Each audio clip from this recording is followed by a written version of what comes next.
Mesdames et messieurs, bonsoir et bienvenue dans ce journal en cette soirée du mardi 10 janvier 2023. Dans les actualités de ce jour, la formation d'un cyclone du côté de l'océan Indien n'est pas à écarter en cette fin de semaine en raison d'une forte masse nuageuse qui se trouve actuellement au nord-est du district d'Antala à 2500 km des côtes malagasy selon Météo Madagascar. Oubnien Arassam Manat nous en dit plus. La forte masse nuageuse était située à 2500 km à l'est-nord-est d'Antala hier vers 16 heures. Et pour aujourd'hui, elle n'a pas beaucoup évolué selon le service de la prévision météorologique. Cependant, il est estimé que cette forte masse nuageuse se développera progressivement et qu'il est possible qu'elle se transforme en cyclone d'ici la fin de la semaine. Par conséquent, son évolution est suivie de près. La météo annonce également le retour des activités orageuses sur l'ensemble de l'île cette semaine, sauf dans la partie du Grand Sud. De ce fait, une vigilance de forte pluie est lancée jusqu'à vendredi, notamment sur les hautes terres et la partie est de l'île. Ainsi, les habitants concernés par cet avis sont priés d'être vigilants et de se conformer aux consignes transmises par les autorités. En ce qui concerne les températures, elles resteront stationnaires pour cette semaine. Les températures minimales varieront entre 15 à 26 degrés Celsius, contre 24 à 35 degrés Celsius pour les maximales. Et un des auteurs présumés de l'assassinat d'un jeune homme de 20 ans à Nousbé-Anal le 19 décembre 2022 a été arrêté par les policiers au sein de la brigade criminelle d'Anous hier à Maas. 3 de ses complices ont été déjà arrêtés. Rappelons que le jeune homme de 20 ans avait en sa possession une somme de 16 millions d'ariars qui servait pour l'achat d'or à Nousbé-Anal. C'était ce jour-là qu'il a été vu pour la dernière fois par sa famille à Mbouch. Cette dernière avait reçu des appels demandant une rançon de 200 millions d'ariars contre la vie de ce jeune homme, raison pour laquelle elle a alerté la police. Felna Rakutar Soul nous en dit plus. Les 4 hommes complices et présumés auteurs de l'assassinat du jeune homme de 20 ans à Nousbé-Anal le 19 décembre dernier ont été arrêtés par la police. Le dernier et 4e complice a été appréhendé hier à Maas. Rappelons les circonstances de l'assassinat de ce jeune homme à Nousbé-Anal. Le 21 décembre 2022, la police de la brigade criminelle à Nous a reçu un appel venant d'une famille vivant à Mbouch. Cette dernière affirme qu'elle venait de recevoir plusieurs appels leur demandant une rançon de 200 millions d'ariars contre la liberté de leurs proches. La police a tout de suite ouvert une enquête et lancé que le jeune homme de 20 ans était parti d'Mbouch avec 2 amis pour aller à Nousbé-Anal pour y acheter de l'or en apportant une somme de 16 millions d'ariars. On a retrouvé la maison où ils ont logé à Nousbé-Anal. 2 personnes ont été arrêtées par la police dans la maison, mais ces 2 amis n'ont pas été vus sur les lieux. Ces 2 amis sont impliqués directement dans l'assassinat du jeune homme de 20 ans. Les 2 personnes appréhendées dans la maison affirment qu'ils étaient l'hôte du jeune homme de 20 ans et de ses amis. Ce sont ces derniers qui ont assassiné le jeune homme pour se procurer l'argent qui était destiné à l'achat de l'or. Suite aux enquêtes de la police, l'un des auteurs du crime a été arrêté à Mbouch le 31 décembre 2022 et présenté devant la justice le 5 janvier dernier avant d'être incarcéré. Le dernier auteur du meurtre a été celui arrêté hier à Maas. Il a avoué les faits. Le corps du jeune homme a été trouvé par la police le 24 décembre 2022 à Nousbé-Anal dans une carrière d'exploitation d'or, selon les informations reçues. Restant toujours au niveau des forces de l'ordre, la gendarmerie nationale s'initie à l'utilisation de la technologie pour assurer l'effectivité des enquêtes et dans l'exercice de leurs fonctions de force de l'ordre. La gendarmerie nationale a été dotée d'une technologie moderne appelée ILTE, Tracking Terminal et de drones à travers une collaboration avec le ministère du Développement numérique, de la Poste et des Télécommunications. Cette nouvelle technologie leur permettra d'améliorer leur mission, surtout en matière de rapidité, car les rapports seront en temps réel. L'utilisation de cette technologie a déjà fait ses preuves selon le secrétaire d'État en charge de la gendarmerie nationale aujourd'hui. Reportage de Aniana Martina et Nzarhanjansu. ILTE Tracking Terminal, c'est le nom de ces nouveaux gadgets technologiques qui peuvent stocker jusqu'à 32 Go de données chacun.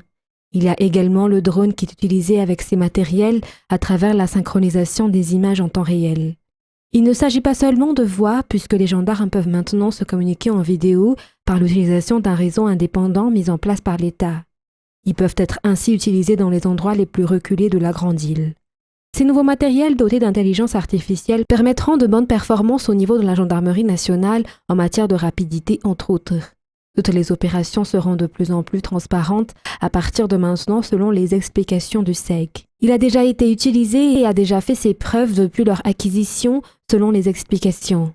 Néanmoins, la remise officielle avec la signature de convention s'est tenue aujourd'hui à Betungul. 400 ILTE Tracking Terminal ont été remis par le ministère du Développement numérique, de la Poste et des Télécommunications à la Gendarmerie nationale avec un drone. Et dans la page politique de ce jour, concernant le différend entre le préfet et l'association des maires dans la région de Bonglav, la plupart des communes sont encore fermées jusqu'à aujourd'hui selon un appel téléphonique que nous avons eu avec le président de l'association. Selon ce dernier, les communes reprendront leur activité tant que leurs demandes ne seront pas satisfaites, notamment la démission du préfet de Tsurunmanditi. Reportage. La plupart des communes dans la région Bonglav n'ont pas encore repris leurs activités jusqu'à aujourd'hui à cause du différend qui existe entre les maires et le préfet selon les informations reçues auprès du président de l'association des maires locaux. Pour rappel, les maires ont porté des banderoles devant le bureau du préfet réclamant la démission de ce dernier le week-end dernier. La raison de cette réclamation est la demande de sommes exorbitantes par les délégués de l'État dans la commune, demande qui aurait été effectuée sur ordre du préfet. 24 maires sont venus présenter leurs revendications devant la préfecture vendredi dernier. Le problème n'a pas encore été résolu jusqu'à présent. Par conséquent, on attend la suite de cette affaire dans la région de Bonglav.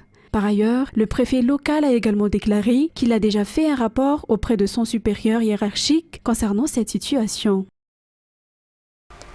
Et le Bureau national de gestion des risques et des catastrophes, ou BNGRC, fait partie des services qui font l'objet d'enquêtes concernant les dépenses inéligibles des financements de l'UNICEF sortis en Conseil des ministres récemment. Ces dépenses non justifiées au sein du BNGRC s'élèvent à 60 millions d'ariars. Selon le directeur général du BNGRC, il n'est pas concerné par cela car il n'a pris ses fonctions qu'en 2019 alors que ces dépenses ont été effectuées entre 2016 et 2018. Néanmoins, il a initié une enquête interne au sein de son département pour connaître les faits. Toutefois, les résultats officiels seront ceux effectués par l'IGE. Le général Elak Olivier souligne également qu'il peut s'agir d'un manque de preuves de l'utilisation de ces dépenses, surtout en matière de documents. Il exhorte ainsi ses collaborateurs à faire preuve de prudence pour éviter ce genre d'incident. Et les députés sont chargés de la concrétisation de la vision et des objectifs fixés par le président de la République pour la population. La construction et la réhabilitation des routes en fait partie et en réponse aux plaintes des habitants d'Amboumandjous et d'Amboudvunke, des travaux de réhabilitation ont eu lieu à partir d'aujourd'hui. Travaux qui seront effectués par la région Analamang et la commune urbaine d'Antananarivo. C'est un reportage signé Oubrassaman Anesse Tchandjenab. Tel est le mauvais état de la route reliant le Foukoutane d'Amboumandjous et le Foukoutane d'Amboudvunke dans le 6e arrondissement. Une route dont les résidents se plaignent depuis des années, surtout durant la saison estivale, car elle est boueuse et glissante. Cette route longue de 800 mètres sera réhabilitée à partir de ce jour. Une réhabilitation réalisée par le gouvernorat d'Analamang et la commune suite aux demandes faites par le député élu dans cette circonscription. Cette route sera transformée entièrement en pavé et 4 Foukoutane bénéficieront de sa réhabilitation, selon Rakoutorman Maxime, député de Madagascar élu dans le 6e arrondissement. Il faudra environ 2 mois pour terminer les travaux. Ainsi, une organisation a été établie, notamment pour les habitants touchés par la fermeture de la route pendant la réalisation des travaux. Nous attendions depuis longtemps la réhabilitation de cette route. La demande a maintenant été exaucée et nous demandons à tous les habitants d'accepter et de bien suivre toutes les instructions afin de terminer rapidement et dans l'ordre les travaux, a déclaré Azanamandim Sou Tinté, délégué au maire du 6e arrondissement. La construction d'infrastructures comme celle-ci se poursuivra toujours pour le 6e arrondissement afin de résoudre les problèmes rencontrés par les habitants et également pour réaliser les vélins du président de la République, souligne le député Rakoutorman Maxime. Dans la page sportive de ce soir, un match nul, 0-0 et une défaite. Ce sont les résultats des barrés de Madagascar pour l'équipe nationale qui joue dans le championnat d'Afrique des Nations au Tchad durant les 2 matchs amicaux qui s'est tenu en Tunisie. Ce n'est pas le résultat le plus important selon l'entraîneur, mais de voir les défaillances qui doivent être encore améliorées durant ces 2 matchs test. Il est à noter que les fans de football peuvent suivre tous les matchs du Tchad qui se tiendra en Algérie à travers la chaîne nationale TVM. Anzara Donarville. La préparation dans le cadre du championnat d'Afrique des Nations ou Chan, qui se tiendra à partir du 13 janvier prochain, est déjà suffisante selon l'entraîneur des Baria Chan. En effet, les résultats des 2 matchs amicaux qui ont été tenus à Tunisie sont une défaite par 1-0 face au Congo-Brazzaville et un match nul 0 partout contre le Niger pour les Barrés de Madagascar dans le cadre de la préparation du Chan 2022. Après ces préparations en Tunisie, les Barrières de Madagascar partiront vers Constantine en Algérie, lieu des matchs du groupe C. Selon les informations, un match devrait se tenir à Constantine avant les échéances du Chan. Il est à rappeler que Madagascar est dans le groupe C avec le Ghana, le Maroc et la Soudan.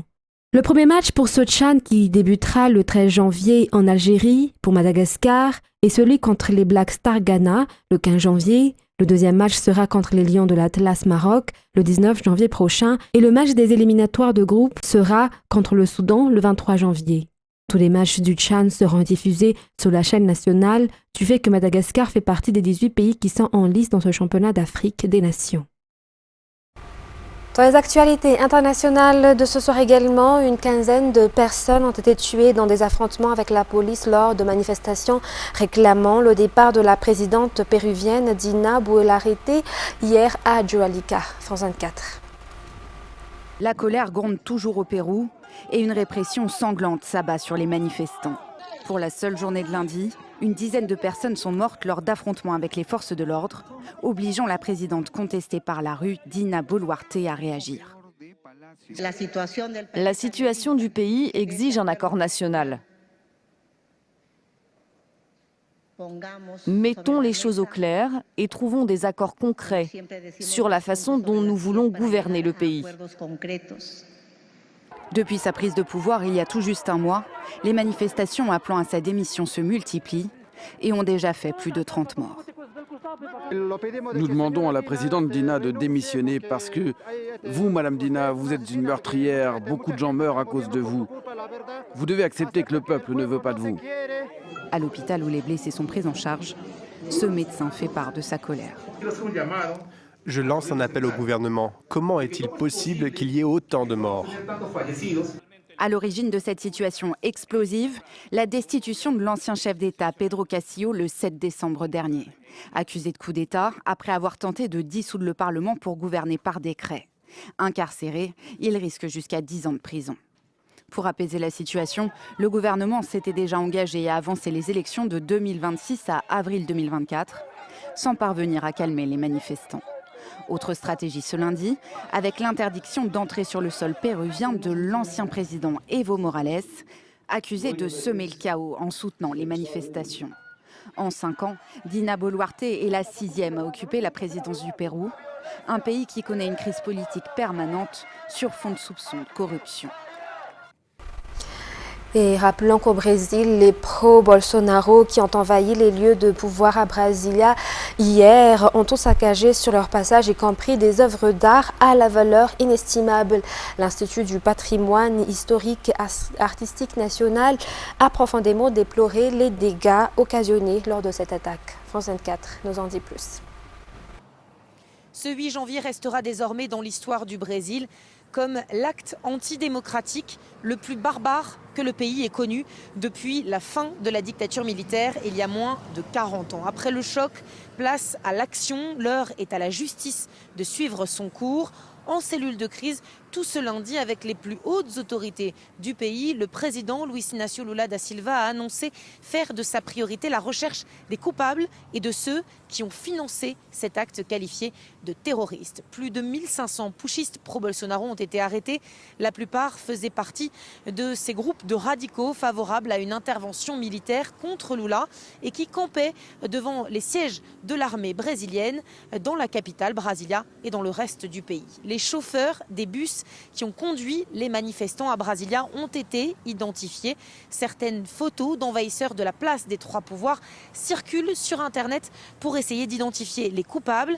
Des proches de Jair Bolsonaro ont également été démis de leurs fonctions, à commencer par le gouverneur de Brasilia et le secrétaire à la sécurité de la capitale, ancien ministre de la Justice de Jair Bolsonaro. Alors que beaucoup ici comparent ce 8 janvier brésilien à la tentative de prise du Capitole américain, le Trump des tropiques, Jair Bolsonaro, exilé en ce moment même, aux États-Unis, refuse d'être jugé responsable de ces actes commis en son nom. Pourtant, de nombreux démocrates américains demandent déjà à ce que l'ancien président brésilien soit extradé au Brésil, l'occasion de renforcer les liens entre Lula et Joe Biden, le président américain, qui se sont entretenus longuement ce lundi et ont promis de collaborer pour la défense de la démocratie en Amérique latine. Et en France, alors que le gouvernement doit présenter une nouvelle réforme des retraites aujourd'hui, des travailleurs qui exercent des métiers pénibles ont expliqué à France 24 pourquoi ils y étaient opposés. Retraite, les seniors devraient travailler plus longtemps, mais des salariés de plus en plus âgés, est-ce compatible avec l'actuel marché du travail? À Lille, François, 44 ans, travaille dans le bruit, parfois dans des positions inconfortables. Malgré l'habitude, il ne se voit pas continuer jusqu'à 64 ou 65 ans. 65 ans, déjà, il y a beaucoup de collègues. Ils sont rincés à force de faire ce métier-là. À 65 ans, je ne les vois pas continuer à être à genoux et à faire ce boulot, quoi. Des métiers trop pénibles, mais il existe des secteurs ouverts au recrutement des seniors. Dans ce restaurant du sud de la France, un quart des salariés ont plus de 50 ans, une proportion qui pourrait grandir selon la gérante. Les seniors, ils connaissent déjà le travail, ils sont plus rapides, ils sont plus performants, ils sont meilleurs vendeurs. Ils savent ce que c'est que le travail, ils ne manquent pas, il y a zéro absentéisme avec eux, alors qu'avec les jeunes, ils sont tout le temps absents, ils ont toujours quelque chose. En France, les salariés seniors restent peu nombreux. Entre 60 et 64 ans, ils sont seulement 35% à occuper un emploi. Mesdames et messieurs, c'est la fin de ce journal. Nous vous remercions de votre fidélité. Très bonne suite de programme sur Viva. Au revoir.